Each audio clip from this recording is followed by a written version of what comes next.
Efficient action. You must use your thought as directed in previous chapters and begin to do what you can do where you are, and you must do all that you can do where you are. You can advance only by being larger than your present place, and no one is larger than his or her present place who leaves undone any of the work pertaining to that place. The world is advanced only by those who more than fill their present places. If no one quite filled his or her present place, you can see that there must be a going backward in everything. Those who do not quite fill their present places are dead weight upon society, government, commerce, and industry. They must be carried along by others at a great expense. The progress of the world is retarded only by those who do not fill the places they are holding.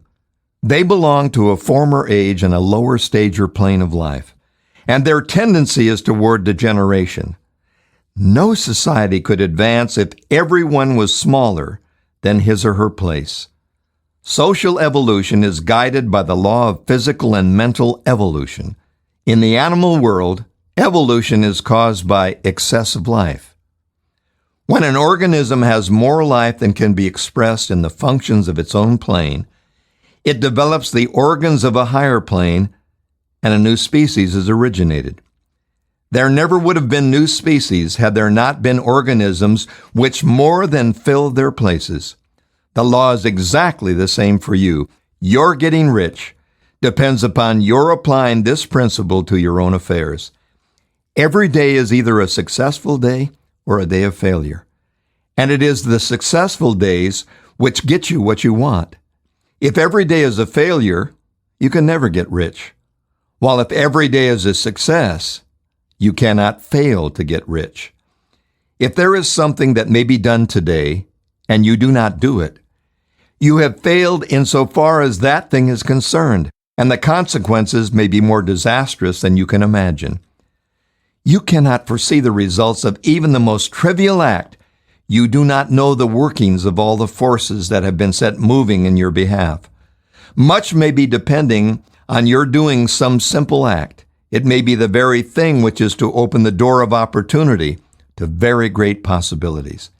You can never know all the combinations which supreme intelligence is making for you in the world of things and of human affairs.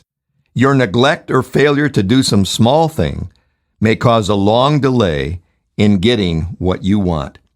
Do every day all that can be done that day. There is, however, a limitation or qualification of the above that you must take into account.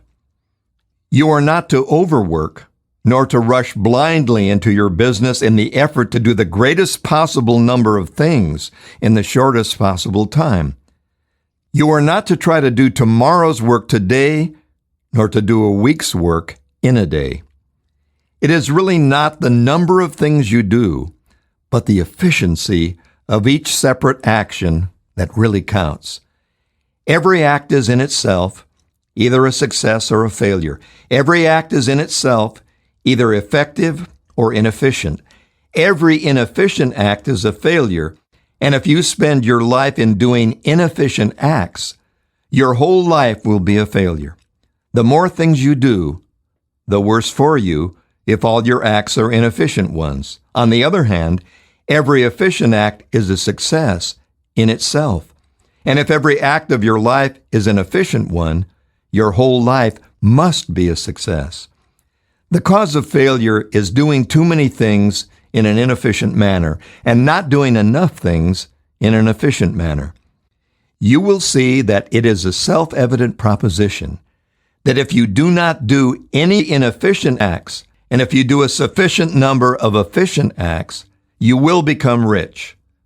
If now it is possible for you to make each act an efficient one, you see again that the getting of riches is reduced to an exact science like mathematics. The matter turns then on the questions whether you can make each separate act a success in itself. And this you can certainly do. You can make each act a success because all power is working with you, and all power cannot fail. power is at your service, and to make each act efficient, you have only to put power into it. Every action is either strong or weak, and when everyone is strong, you are acting in a certain way, which will make you rich. Every act can be made strong and efficient by holding your vision while you are doing it and putting the whole power of your faith and purpose into it. It is at this point that the people fail who separate mental power from personal action. They use the power of mind in one place at one time, and they act in another pace and at another time. So their acts are not successful in themselves. Too many of them are inefficient. But if all power goes into every act, no matter how commonplace, every act will be a success in itself. And as in the nature of things, every success opens the way to other successes. Your progress toward what you want and the progress of what you want toward you will become increasingly rapid. Remember that successful action is cumulative in its results. Since the desire for more life is inherent in all things, when a man or woman begins to move toward larger life, more things attach themselves to him or her, and the influence of their desire is multiplied. Do every day all that you can do that day, and do each act in an efficient manner. In saying that, you must hold your vision while you are doing each act, however trivial or commonplace. I do not mean to say that it's necessary at all times to see the vision distinctly to its smallest details. It should be the work of your leisure hours to use your imagination on the details of your vision and to contemplate them until they're firmly fixed upon memory. If you wish speedy results, spend practically all your spare time in this practice.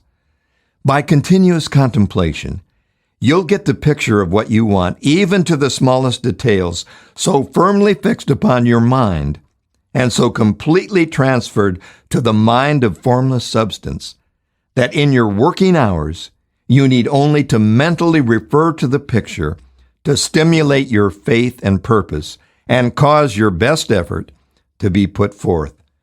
Contemplate your picture in your leisure hours until your consciousness is so full of it that you can grasp it instantly. You will become so enthused with its bright promises that the mere thought of it will call forth the strongest energies of your whole being. Let us repeat again our syllabus, and by slightly changing the closing statements, bring it to the point that we've now reached. There is a thinking stuff from which all things are made and which, in its original state, permeates, penetrates, and fills the inner space of the universe.